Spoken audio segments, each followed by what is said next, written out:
Hi everybody, it's Misty with My Paper Cuts, and today I am so excited to be posting my very first collaboration video. I want to thank Heather for taking a chance on a newbie and allowing me to be part of this collaboration.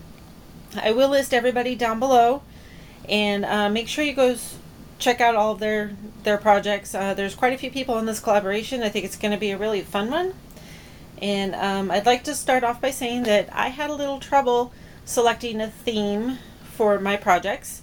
I was concerned that my swap partner that I'm assigned at the end would be more into a theme that I chose not to do and would be disappointed in the projects. So what I decided to do was to do basically 4 themes. I decided to go with the traditional with the oranges and purples and blacks and greens, which for that I decided to use this Hocus Pocus line. So all of my projects will be made out of this paper. I picked that up at Tuesday morning. For the second one, I decided that I should probably do the Pastel Halloween since everybody's really into that right now. I've never had any pastel Halloween paper or anything, so I went ahead and got this for those projects, and that's the Pinkaboo from Michaels. The theme I really wanted to do was the Gothic. Again, you know, this is not everybody's cup of tea, so I went ahead and got the Mystic Moon. This was the paper pad that I was hunting for so long at Michael's and finally found it. It is my favorite of this year, so that will be more of my Gothic style projects.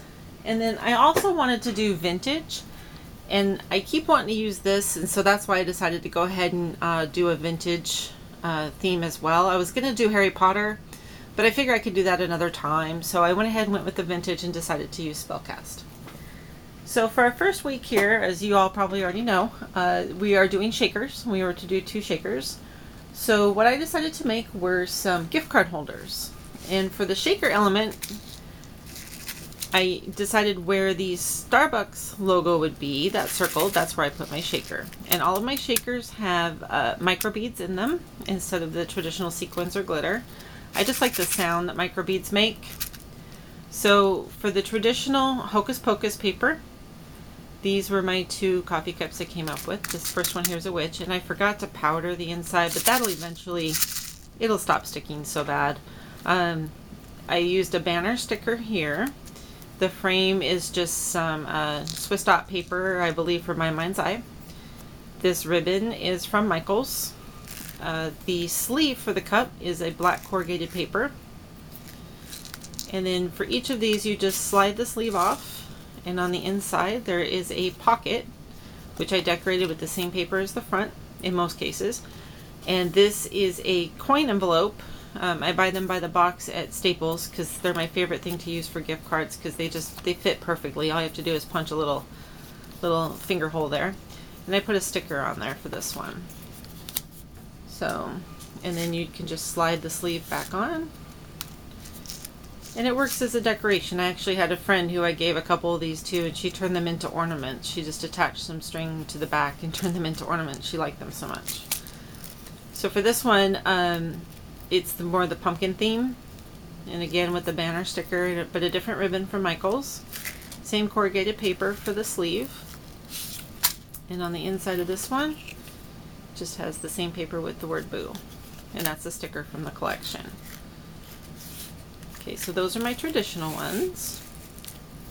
So for the Pinkaboo paper, the Pastel Halloween, I went with the spider theme with the web looking paper, and then I punched this out from there's a pattern paper that has all spiders like that. So I punched that to fit inside. And then when I cut the paper, this ombre paper, it does have pinks, but it also has blues and purples. So what I did is this cut gave me more of the blues and purples, so I picked this striped paper for the frame, whereas this one's obviously the more pink, so I went with the pink paper just to tie them together a little bit better. But for each of these ones, it is plain corrugated paper and some lavender tulle. And then I tied the lavender tulle with this twine that has gold threads in it. This is just from one of the border strips, and I punched it out. Behind here is the spooky cloth from the Dollar Tree. I just put a chunk of that on the back of it. And then inside I picked the paper that matched the frame on the front, and then I put, this is from a border strip in the paper pad, and I just put 2 of the skulls on there. And same thing for the pink one. On the inside, it's the same as the frame on the front, and then the 2 skulls as well. So that was the pinkaboos. Put those up there out of the way. And then for the Mystic Moon, the more gothic-y style, I went with these. And they are identical, so I'll just show you one here. So I used the black corrugated paper again. I did ink the edges of this one. I thought it needed it because it was just more of that style of paper.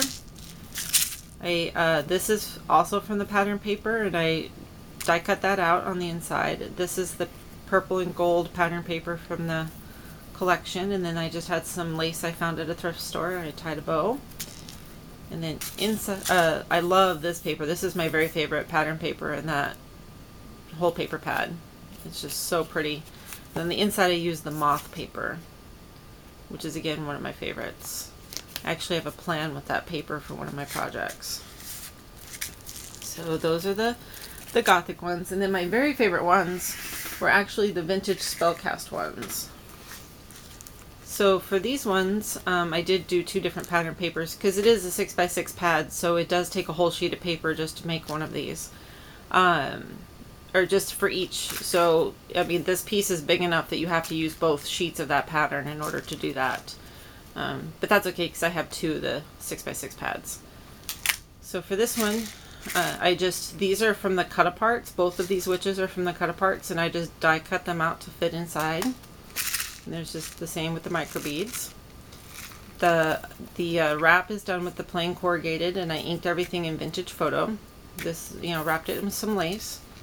And then these are little birdie flowers from Tuesday morning, and I just dabbed some Bow Bunny orange glitter paste on there. Behind here is just some layered up tulle that's just kind of rough cut around it. And then some peacock feathers from an old pick that I had. I just cut off the tips of the feathers to add to each of these. So for this one, it says Witch's Brew on the sticker. Hopefully that's focused. And so inside, I put the cauldron, but the paper matches the outside of the cup. And then on this last one, it's the moon and star paper, and the front just said Happy Halloween. But I love the witches the best in this collection.